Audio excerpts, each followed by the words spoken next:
Angela Merkel's comments about the UK's Brexit stance show the need for Britain to have the strongest possible hand in negotiations, says Theresa May. The PM told a rally in Leeds that 27 EU countries were lining up to oppose Britain while her opponents were trying to disrupt Brexit talks.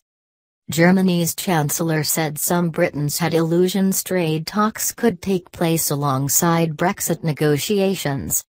Labour says the Tories have a rigid and reckless approach to Brexit talks. Merkel warns UK on Brexit illusions. Where do the parties stand on Brexit?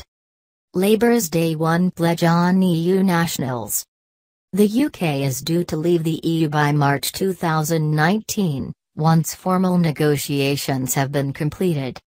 The government has repeatedly said it wants the terms of the separation, including demands for any exit fee, to be dealt with at the same time as a new trading relationship is negotiated.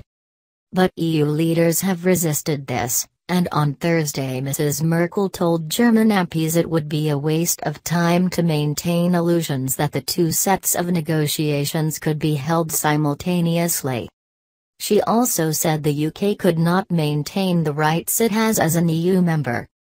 All 27 EU countries and the EU institutions agree about that, she told the Bundestag, Germany's lower house of parliament. Speaking on a campaign visit to Leeds, Mrs. May repeated her claim that an increased Conservative majority was needed to strengthen her Brexit negotiating hand.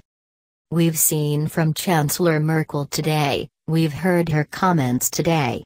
We've seen that actually there will be times when these negotiations are going to get tough. Yet our opponents are already trying to disrupt them at the same time as 27 other European countries are lining up to oppose us. And that can only mean one thing. It will mean uncertainty. It will mean the risk. Doing great job. She urged party supporters not to be complacent and said the polls, which indicate a sizable Conservative lead, could be wrong, as they had been in 2015. Every single vote counts, she said.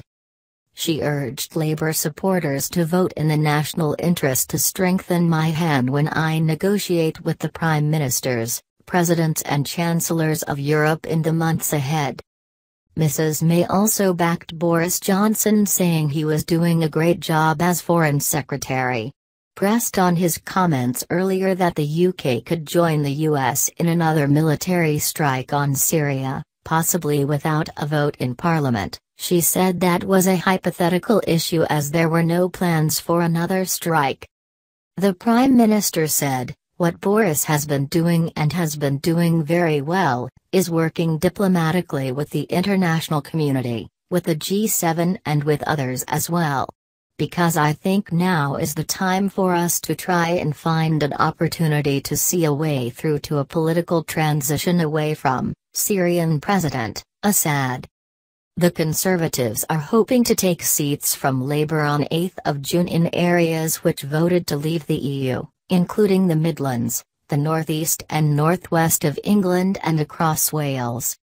While Leeds voted narrowly to remain in the EU, the wider Yorkshire and Humber region as a whole backed Brexit. Labour set out its approach to Brexit on Tuesday, saying it would scrap Mrs. May's plans and unilaterally guarantee the rights of EU residents before talks start. Shadow Brexit Secretary Sir Keir Starmer said Labour wanted a deal which prioritises jobs and workers' rights.